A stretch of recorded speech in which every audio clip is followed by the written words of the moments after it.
Hello, and welcome to our Voices in Montessori podcast, brought to you by the Greenspring Center for Lifelong Learning. Please subscribe to our podcast so that we can continue to support your important work. As Dr. Montessori said, an education capable of saving humanity is no small undertaking. We agree, so let's get to work. I'm Tamara Sheesley Balis, and in today's episode, we're talking about polyvagal theory and the role of the nervous system for both teachers and students. My guest today is Dr. Debra Em Wilson. Debra is a reading specialist and has taught at the college, high school, and elementary levels. She's the founder of School Moves, a program designed to help students understand their nervous systems and how to access retuning resources that support their regulation. Debra is the author of numerous books and instructional materials integrating neuroscience and neurodevelopmental activities into academics. Her latest book is published by Norton and is called The Polyvagal Path to Joyful Learning, Transforming Classrooms, One Nervous System at a Time. Welcome, Debra. Thank you so much for being with us here today. We're so excited to jump into this conversation with you. Thanks for having me. Well, so let's dig right in. I have to tell you that understanding how our physiology works is a critical component for all educators. So you start by telling us, what is polyvagal theory? Polyvagal theory, according to Dr. Porges, and he's the person who actually figured out the whole nervous system and how it's working in this modern update from the former version of the nervous system. This is a modern update involving the polyvagal nerve, the parasympathetic and sympathetic nervous system. And he calls it the science of safety and connection. When we think about polyvagal theory, we're talking about basically the owner's manual for the autonomic nervous system and how does it actually work and how can we become active operators of our nervous systems. That's a phrase that Debra uses. She's a clinical social worker who took Dr. Porges's pretty in-depth scientific work and transformed it into something that we can really use and something that's applicable and practical that I feel like your listeners are going to really gain a lot from understanding polyvagal theory and how we apply it in our classrooms every day. So it sounds like it's pretty intricate. Can you talk to us about why you've written about this topic and why it's important for all of us as educators to know about? Personally, it had a lot of meaning for me. I interviewed Debra on my monthly show, and when we started talking, she brings it a lot into trauma, and we've all had trauma in our lives. And I've had a certain amount growing up in an violent alcoholic home. And what she did was she really made it for me personally so that I could understand how my nervous system was primed for mobilization, for fight or flight, being in that environment growing up. And then also we had all the teachers on the call as well and support staff, and they could see their own version of, how polyvagal was impacting them, understanding their nervous system, and then how they could apply it and use it in the classrooms with their students. Until we understand our own nervous systems, it's going to be really difficult to apply it with our students. And that's the thing we do as teachers. We tend to take all this information and then shine it right onto the students. And we kind of bypass it ourselves. We say, we got our act together, we're good. But what polyvagal and Dr. Stephen Porges and Debra is asking us to do is, one, try to learn to speak the same language, so we're all speaking the same language and using the same terminology. And it's really important that it begins with us. Before we start with our students, we have to understand our own versions of regulation. What keeps us regulated? What causes us to become dysregulated? And until we understand that, it's going to be difficult for us to be able to apply it in the classroom. And I know we get really like, let's talk about the students. It's really important to focus on the students. And I'm asking the listeners today to actually take a little time to think about our own selves and our own nervous systems and how we reflect our past and our trauma and how we bring that into the classroom.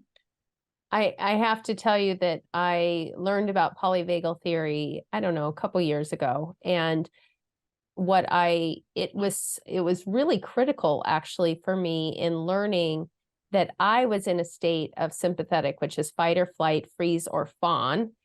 Pretty consistently, I'd carried that from a childhood where I had a lot of moves, and I never got to really settle in. There was not a lot of safety. And so when I discovered that, it allowed me to start working with it in a different way because I could name it, right? And as Dr. Dan Siegel says, you name it to tame it. And so all of a sudden I had the opportunity to really, as you said, shine a light here on myself. Yes. And start to look at it through that framework, and then also bring it to the students and understand, oh, they're in sympathetic right now. Their nervous system can't take any information in. And so I completely agree with you. And actually, Dr. Montessori tells us the first work of the educator is their self-reflection, is that work on themselves. And so that's not new for our listeners. Okay, so tell us about the three main states of the nervous system. We have ventral vagal, sympathetic, and dorsal vagal. Ventral vagal is part of the parasympathetic nervous system, and this is where we're not really activated. We're going through life in a way that we can handle the challenges. It's not perfect bliss. Some people get that confused, like you're meditating and you're in ventral vagal. It's the way that we get through the day, and we're able to shift in and out of states. Like sometimes something will trigger us and we'll shift down to sympathetic, but we're able to get back to ventral vagal. We're able to keep what Deb Dana calls one foot in ventral. And I like that thought, or that vision of that. Mm-hmm. Mm-hmm. And sympathetic is mobilized, what you were just talking about, that mobilized, energized, but it's not organized. It tends to be disorganized and it tends to be a bit chaotic. Mm-hmm. And I grew up in a Navy home as well, moved every year of my life. It's very similar. Mm-hmm. So my nervous system was also primed for sympathetic mobilization. It was always chaotic. It was always something new going on in my life. And then dorsal vagal is the other branch of the parasympathetic, and it's the shutdown. It's the world is just too dangerous. I don't feel safe in this world. It's immobilized. Mm-hmm. So think of it in terms of energy. Ventral vagal is I have enough energy on board. It feels good. I can negotiate the day pretty well. Sympathetic is I'm amped. I'm either going to fight or I'm going to get out of here because I don't feel safe enough. Mm-hmm. And then dorsal vagal is I'm just shutting down. I've gone through sympathetic. I've tried fight and flight. That didn't work. And it's like there's a hierarchy to it. Mm-hmm. We start at ventral vagal, we move into sympathetic. If sympathetic doesn't get us out of danger or feeling more safe, then we go into dorsal vagal shutdown. And I call that in our classroom those students that are quietly failing. And they're the students that we don't really pay a lot of attention to. I'm sure you do in your Montessori classroom, but in a public school, a general classroom, when you have a lot of students and a lot going on, those students aren't creating trouble. They can be sitting at their desk, look like they're paying attention, but they're totally tuned out. They're not absorbing the information. They're not interacting with the information. They're not motivated and engaged, and they're basically accepting failure. And when I wrote my book, The Polyvagal Path to Joyful Learning, I really wanted to bring into the light these students that are quietly failing, because we always talk about the noisy failing students, right? Or the noisy students that get a lot of our attention, but we don't really talk a lot about those students who are quietly failing. And those students, after doing all the research, I've aligned that with dorsal vagal shutdown. Mm-hmm. And so what impact do being in these states have on our view of the world as an educator or even as a student? Like how does that impact how we see things? In ventral vagal, I feel like that's a place of hope. That's a place of we can solve this together. It's a place of safety and connection. And in the classroom, if something's coming up, we can get together and we can say, let's talk about this. Let's solve it. We can see ways through things. In sympathetic, we're saying, the world is not friendly. We become more disconnected from one another. We become more fearful. We don't feel safe to take risks. We don't feel safe to say what we're necessarily feeling, or it could turn into more of a fight or an argument instead of a let's sit down and talk about this. And then so we see the world as very threatening. And then in dorsal vagal, it's kind of a hopeless place. You feel like, well, why bother? Nothing I do really matters. And so it's kind of a shut down, hopeless place. And when I do these interviews, I've asked for public school teachers in general public school education. I've asked everybody, what state do you think we're in education today? Are we in ventral vagal? Are we in sympathetic? Or are we in dorsal vagal? As a lot whole, of people mean, as a whole, as a field. Now, not Montessori. Like Montessori, you all are in ventral vagal. You see hope, you see possibility in every student you work with. You have the rooms arranged. Both my children went to Montessori. So my son went K5, my daughter K8, and my daughter is a neurodiverse young lady. So it was a great place for her. It was safe. She could get the help she needed. And so I really know the Montessori program, the process. And I see Montessori generally as a very ventral place for children to be. Whereas in public schools, we have sympathetic, we have a lot of fight, we have a lot of flight. Teachers they've tried to fight, and it hasn't really worked for what they want and what they believe in and how they want the system to change. And it hasn't worked. So now what are they doing? They're fleeing. They're getting out of it, or some who have stayed in. I'm not saying all teachers are, but there's I watch YouTube videos of, as I want to see why they're leaving. So I watch these videos of these teachers that are posting on why they're leaving, trying to understand it. And they aren't in ventral. They aren't in a place of seeing what possibilities can be out there. And then some staff and teachers stay in teaching because they don't really have the option.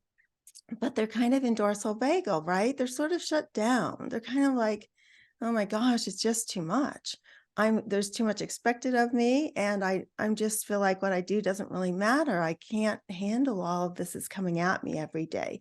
And so, I see that these states impact not only individually, but as groups and us as community and as civilization as a whole.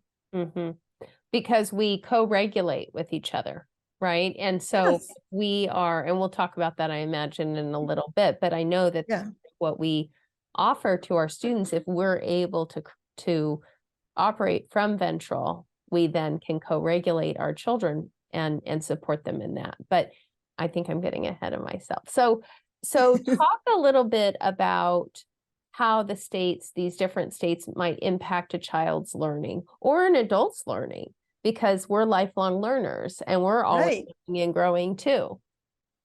I have a video on my YouTube channel that I really like, and I just wanted to make a point that you can actually, this is going to sound like a conundrum, but you can actually be dysregulated and yet be in a regulated state, because you can become dysregulated, but then be able to say to yourself, oh, I'm becoming dysregulated. I am dysregulated, and still maintain that 1 foot in ventral and be able to return to ventral. And I think that, in classrooms,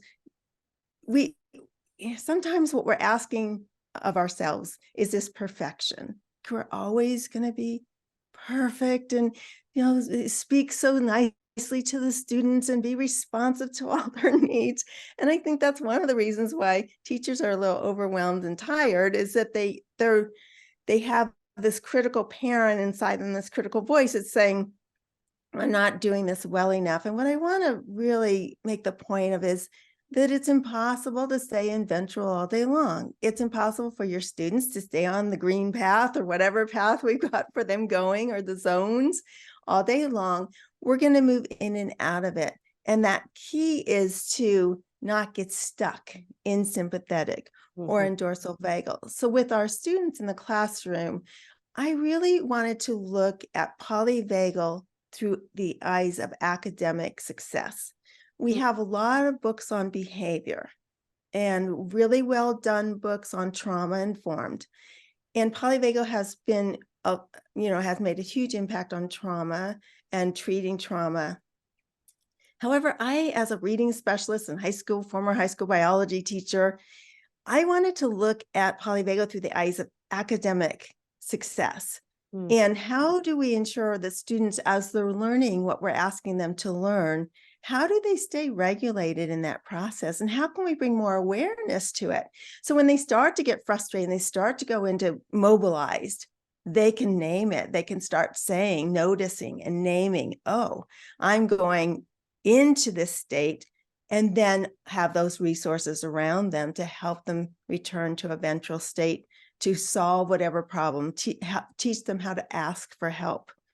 And that, I think, needs to be really explicit. And I think that's the power of polyvagal in the classrooms, is bringing that awareness. It's something we think is unconscious, like we just get triggered and we go into these states, but actually we can bring a lot of awareness to those states.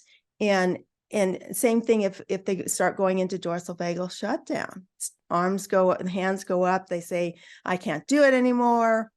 I don't get it. I'm stupid. These stories that we tell ourselves that align with our nervous system states. So as our states change, our stories change as well.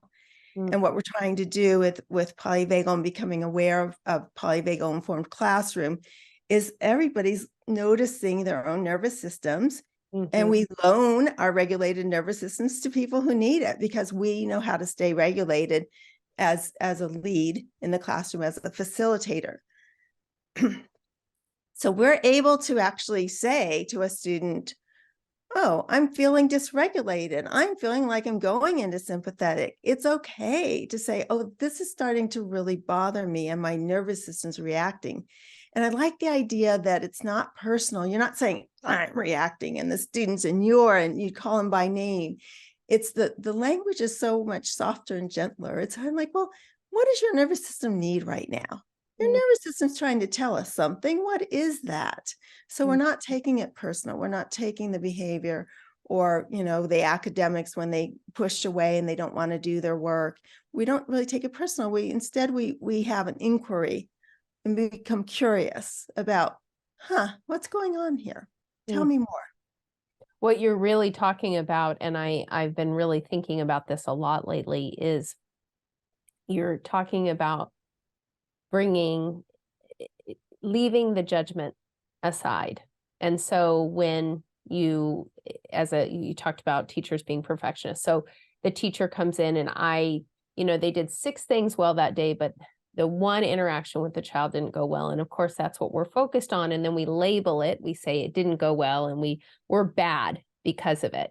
And It's that judgment voice that really so often can keep us in sympathetic and doesn't allow us a change, rather than saying, wow, I had these 6 things that went really well and the lessons went well. And I had this one interaction with a student that didn't work, which is different than was bad. And let me take a look and see what I can learn from that. And because that's that piece of being able to be mindful in that moment and bring that curiosity rather than the judgment. Yet our brains are so wired for judgment, right? And so are students' brains. And so I love the idea of bringing the language directly into the children. In fact, my daughter and I were driving yesterday and we were going around a roundabout, and I was waiting for the GPS to kick in, and there was this man driving behind us, and I wasn't driving that slowly, but he started screaming at us through the window,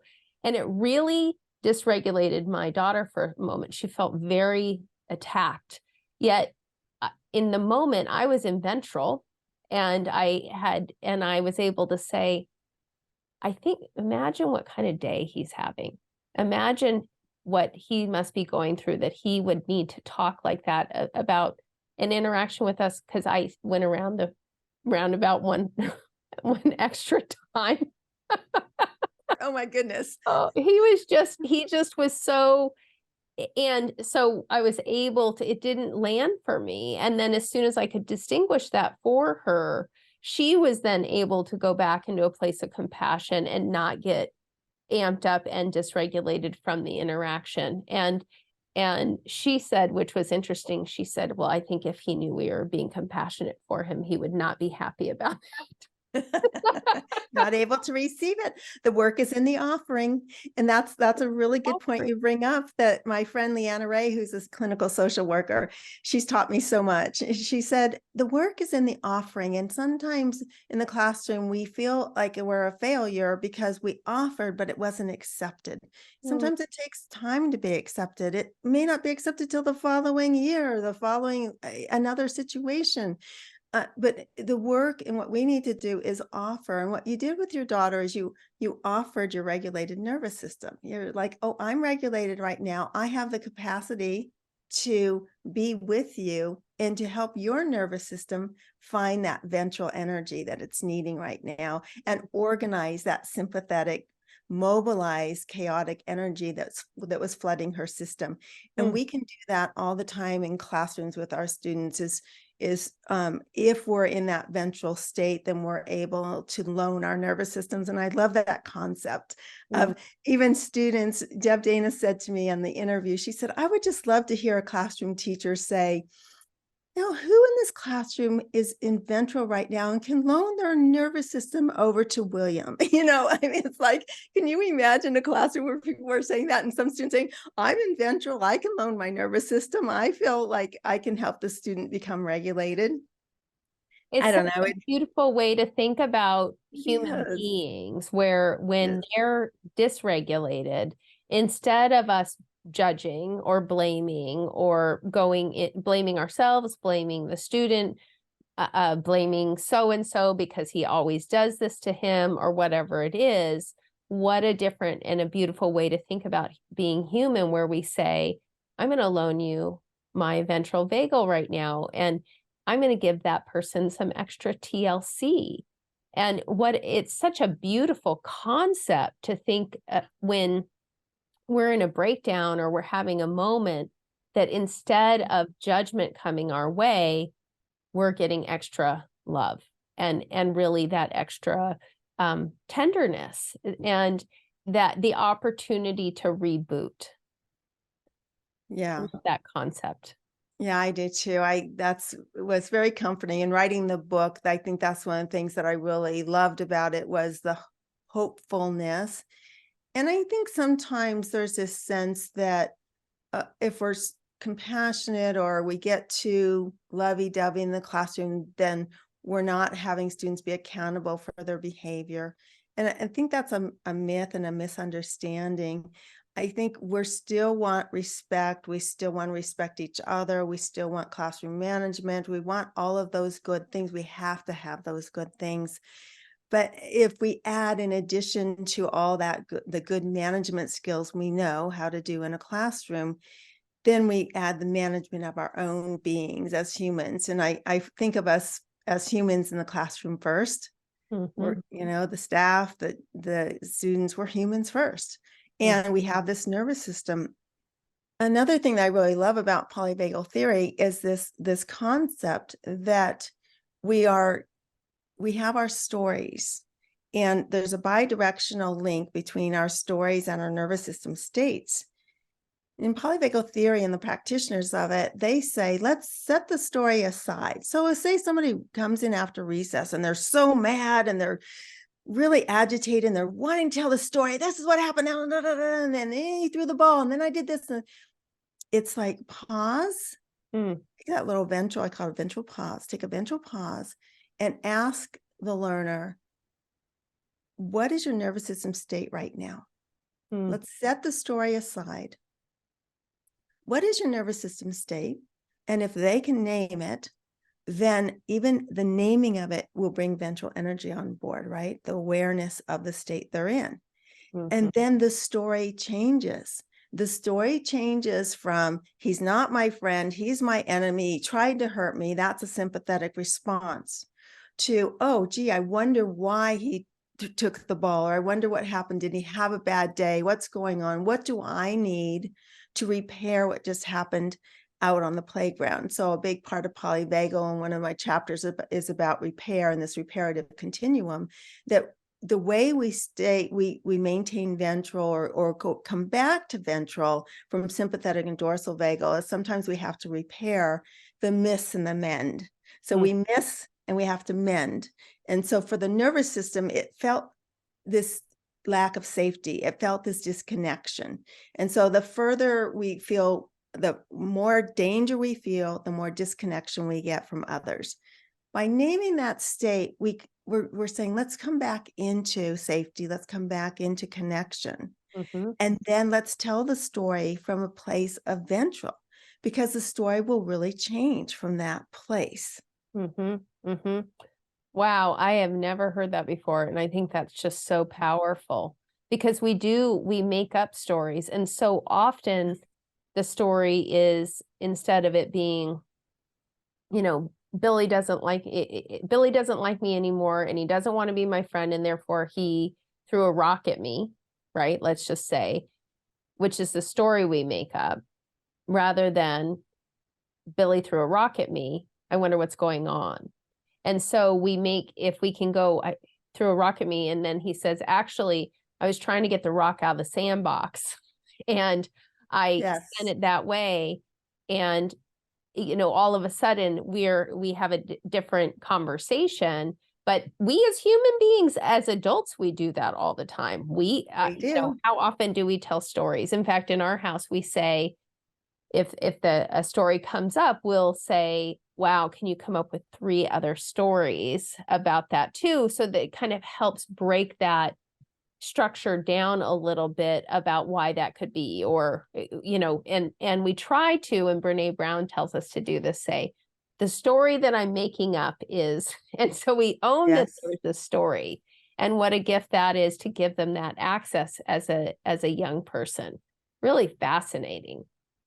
And in the book, in chapter 2, I actually bring in causal layered analysis, because I wanted to. So we have this very clear way that we can understand our nervous system states through polyvagal theory. But in education and teachers in general, we're much more brain based. We're much more about cognitive theories and all of this kind of stuff. So I want to say, well, how do we bring some organization to our stories? And I actually, in my doctoral dissertation, used causal layered analysis. It's a futures methodology, and it's like, it's a mountain, and at the top is your narrative. You're like, oh, that's the story of the moment. That's the headlines in the news, right? Without much understanding. But then as you dig into your mountain and your layers, you'll see we have how does the system support what we're saying in our narrative? And then what are our assumptions and our beliefs around this? And then the deepest layer is, what are our myths and our metaphors around the story we're telling? And it's been really powerful. We use that a lot in our family. We'll be saying,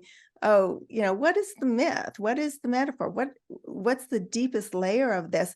And then as you change your myth or your metaphor, as you change it, then the layers start to change. Your assumptions and beliefs start to change. Then you start getting the system that starts to support you. So like if you have a struggling student who says, I can't do it, I'm stupid. So what is his myth?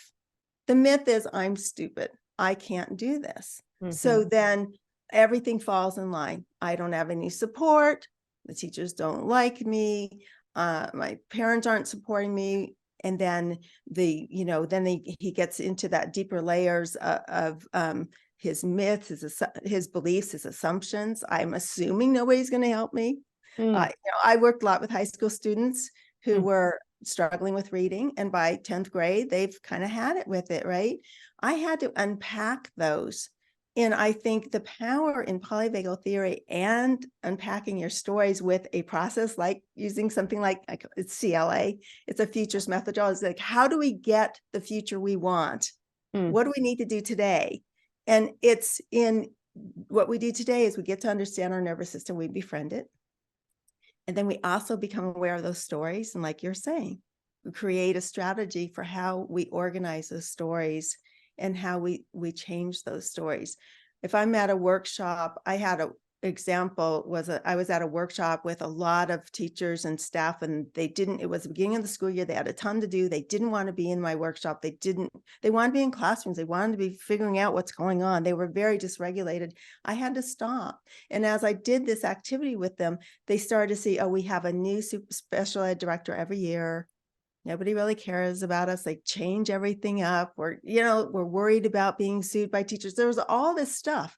And until I unpacked their stories, then we couldn't move on. And then once we did, I felt that regulation come back, that ventral energy come back into the room. You can't teach in a classroom where you have a lot of sympathetic and dorsal vagal going on. When you're looking at your students, you're looking to see how much ventral do we have in this classroom right now? And if we don't have that, how can we, and I think that kind of leads us to the next part of the interview, I think, but how do we get those regulating resources? How do we build those into our classroom? Okay, but before we move on, I just need to ask you if you could give us a quick tidbit on what kind of questions you ask as you're unpacking, as you put it, and being able to get to the myth. It's a concept I've never heard before. It sounds fascinating. It is. I'm actually in a future certification program right now through Tamkang University, and I love futures work so much because it's another, I like to line myself with hopeful practices. And it's very hopeful because we're letting students know, we're letting teachers and staff know what is your preferred future and how do we get there? That's the futures work. And so the questions I ask is right out front, what's the narrative in the hallway, in the lunchroom, sitting around the table? Generally, what is it?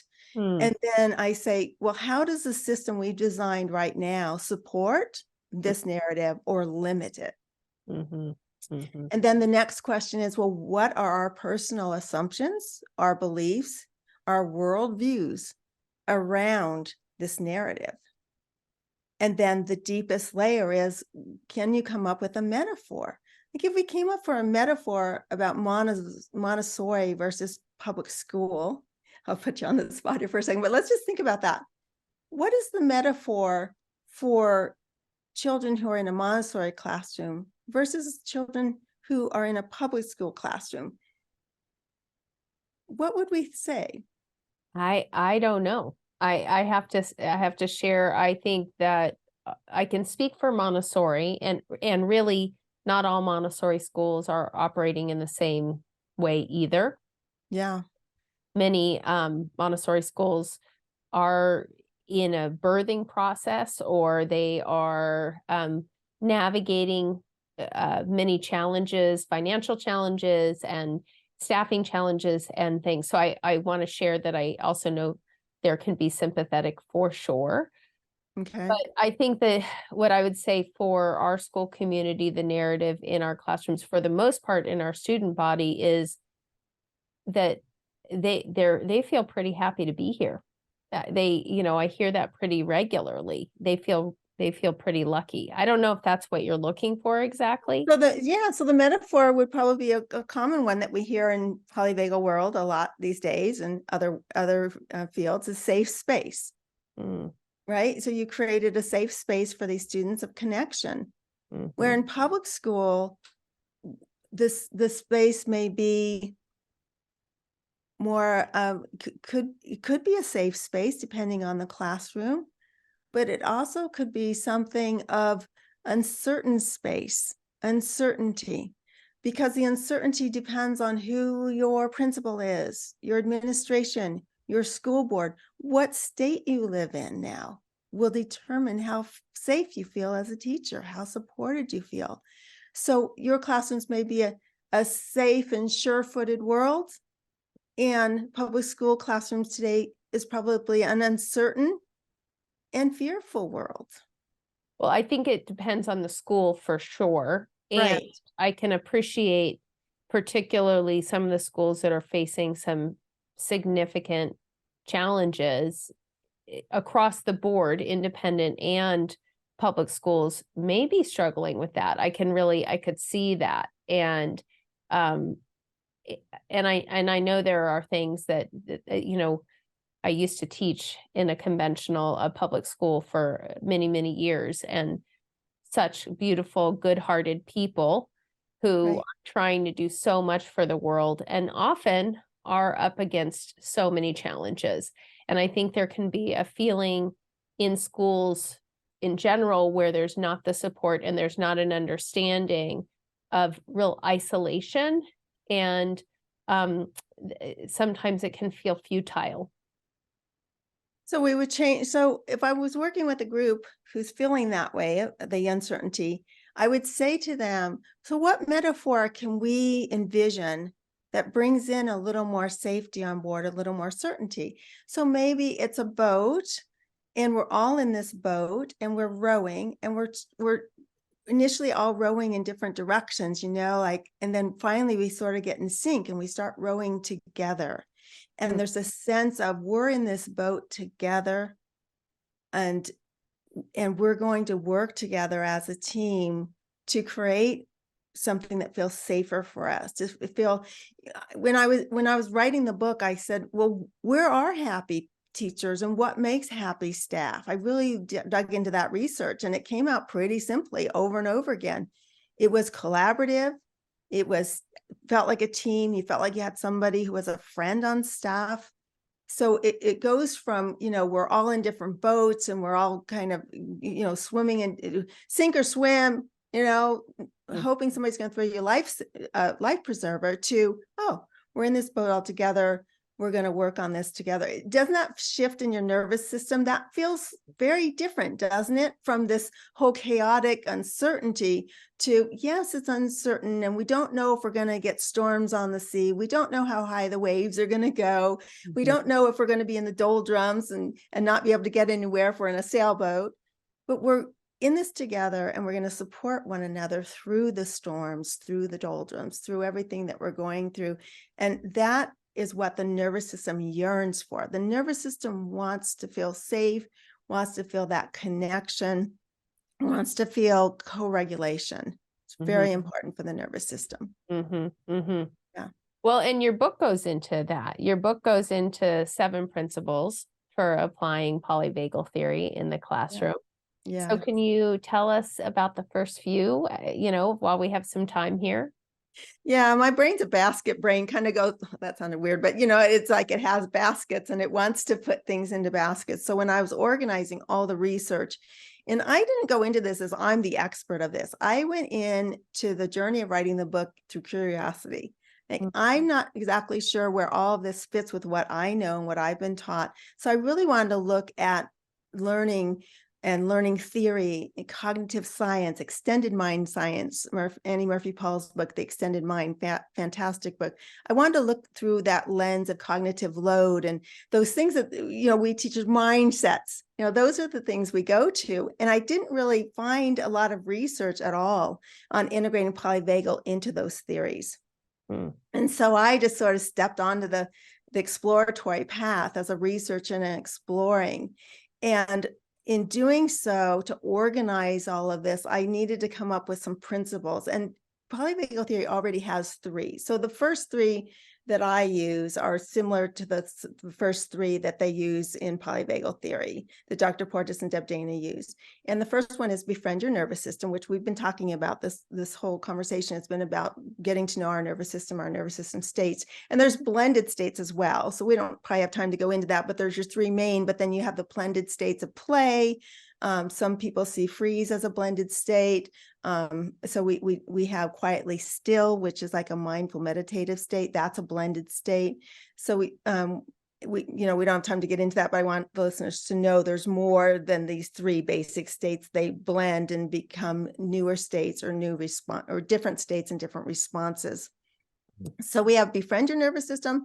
Then the second principle is safety and connection leads to motivation and engagement.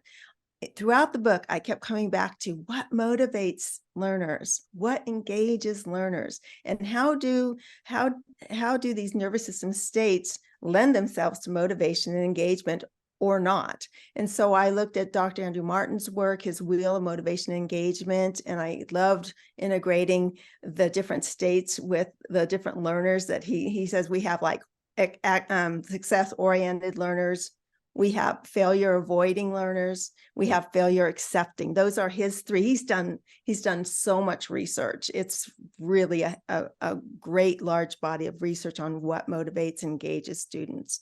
So I looked at that and I lined it so nicely. To me, it was like, oh, so success-oriented learners are in what state?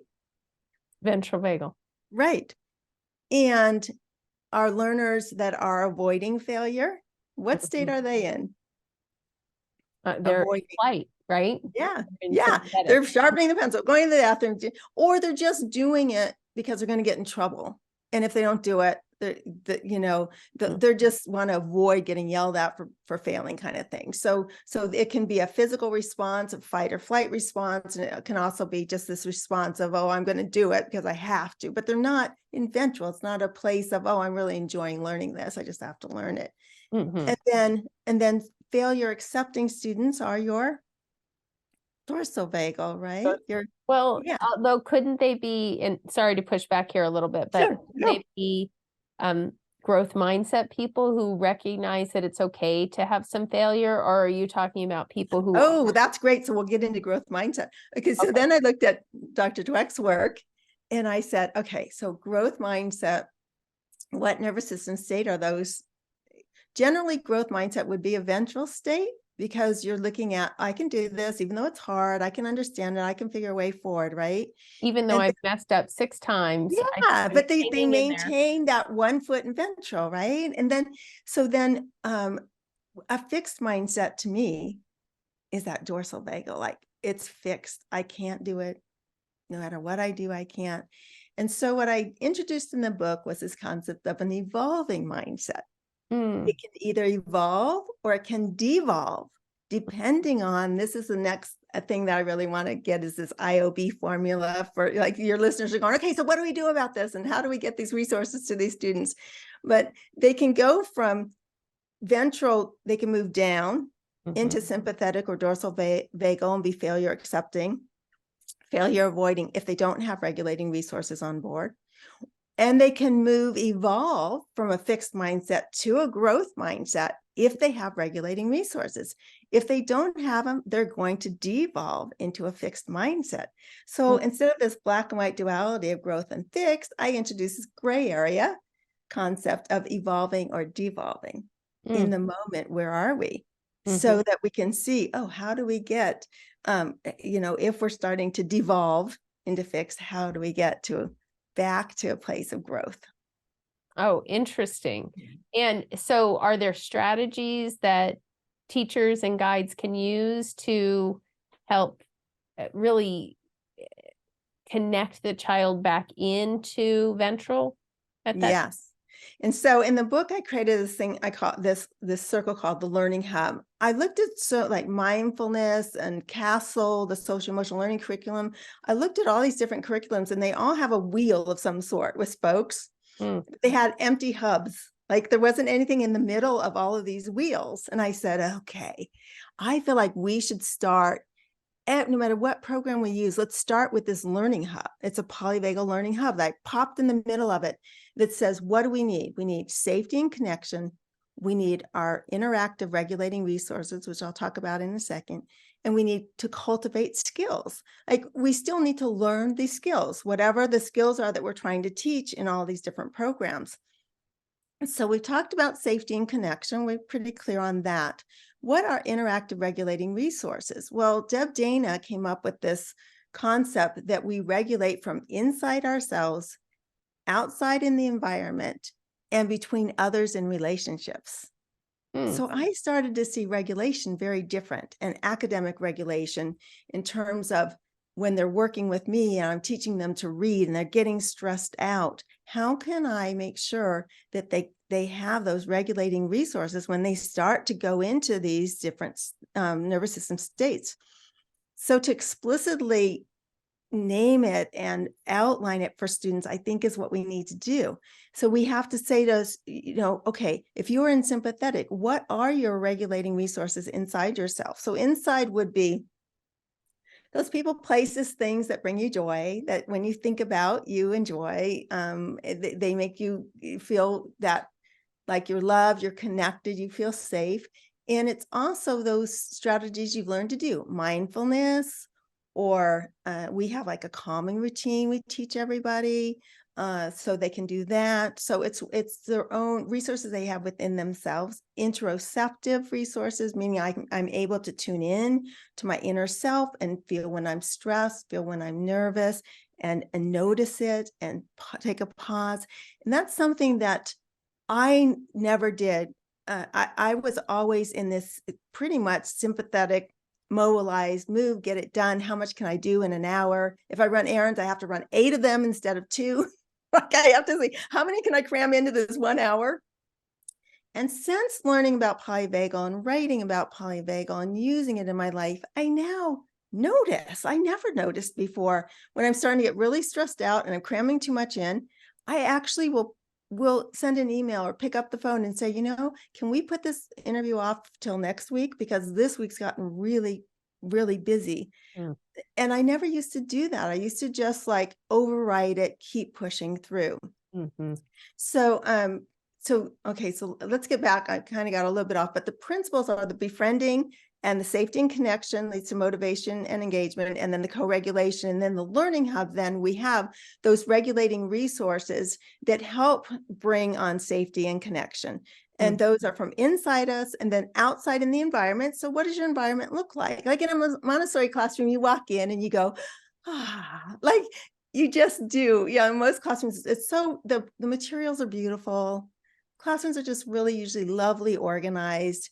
Your nervous system, generally, it's clean. It's usually not cluttered. You usually walk in and already your nervous system is saying, I can learn here. Right? And then between others is, who do I have in this classroom when I'm starting to feel dysregulated that I can ask, do you think you can help me? I'm feeling dysregulated. I'm really getting frustrated with this project. Could you come help me with this? And that permission is on board in the classroom to have people help. And it can be the teacher, the lead, the paraeducator, another student, but what kind of relationships do I have? Do I have to do this alone? Can I do it with another person as a partner situation? Or do I like to learn in a small group? And being able to have those resources and options available. So, and that third principle is co-regulation comes before self-regulation. So in schools, we tend to really focus on self-regulation.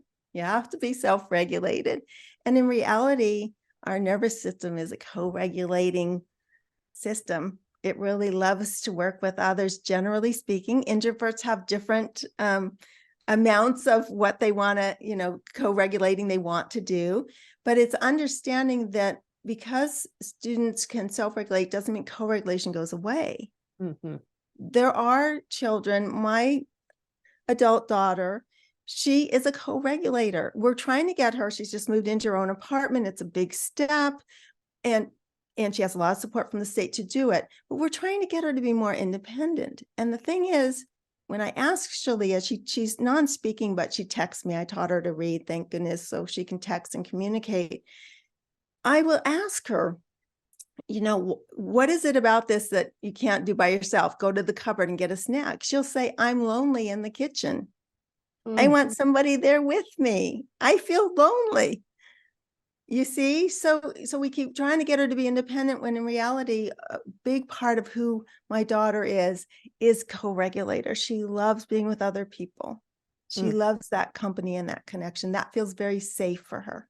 Mm-hmm. Mm-hmm. So we need to respect that in our classrooms and understand that our learners are going to still want to co-regulate. And I've done this long enough, 25 years I've been at this. I can hear people and what they're saying is, but then they'll never want to do it on their own, if they always do it with a partner. Well, what you do is at some point you say, okay, is that enough? Co-regulation. Are you ready now to feel safe, feel ready, feel ventral energy to go to finish this on your own? Mm-hmm. So you give, you still lead to that independent place. Mm, mm. Wow, there's so much there, and I there's know. so much more to talk about. And so we really actually need to wrap up, but I want to ask you, what else do our listeners, our educators who we love and want to take the best care of possible, need to know before we sign off? I think we need to understand that we talk about self-care a lot, and sometimes that even puts more burden on ourselves, like we're not taking care of ourselves well enough. And in the book Burnout, I really love this phrase. The author said, it's not about self-care isn't about caring for ourselves. It's about caring for one another. Mm-hmm. And when you think about when you're upset or something's going on, few of us lock ourselves in the room alone. We do it maybe for a little while, but at some point we come out of that, shutting that door on the world, that dorsal vagal. We come out and we start looking for a connection. We start looking for people people who support us. And I feel like that's what gets us through all of this. Mm-hmm. Mm-hmm. And that's not being weak. I used to think I'm so painfully independent. I grew up in an alcoholic home. I learned to be adult very young and very, very independent. And it was really a great learning experience for my nervous system to realize that co-regulating with others, inviting people to co-regulate with me wasn't a sign of weakness. It's actually a sign of strength. And it has helped regulate my nervous system so much more than going it alone. If you're going it alone right now, look around you and see, where are my regulating resources? Who are they? Where are they? Is it just a walk out in nature? Is it just a poster on the wall of a tree that I like looking at? It can be some simple things, but where are those regulating resources and how do I access them on a daily basis when I need them? Well, that's a drop the mic moment. That's a perfect place to wrap it up. And I just want you to know, Debra, that there's so much wisdom in what you're sharing. And as we're in this work of really, each educator, really fundamentally, we are supporting the betterment of humanity. We are. And we can only do that if we really look at the child and see the true needs of the child and the true needs of ourselves and the true needs of those around us. And I think that this theory, polyvagal theory, has been critical for us in understanding ourselves better and understanding the children better and understanding even the parents. We talk about, well, that parent's in sympathetic right now, right? And it's what a gift. And I really look forward to bringing your book and this work to educators everywhere, because I think this can make such a difference as they're doing this critical, important work and really making the world a better place. Thank you. I really enjoyed our conversation today. Me too, very much so. And I just really appreciate you sharing your experience with us. Clearly, you are an expert in so many different areas, and we feel very lucky to have spent the time together. So thank you. Yeah, thank you so much. And to our listeners, thank you all for spending time with us today. Take a look at our website, greenspringcenter.org, to view the show notes from today's episode and to get more information on Debra and her book. We invite you to subscribe to our podcast and hear the latest episodes, and to join in the conversation on Facebook and Instagram. The work you do is so important. I say it's the most important, and we're here to help. Join us next time.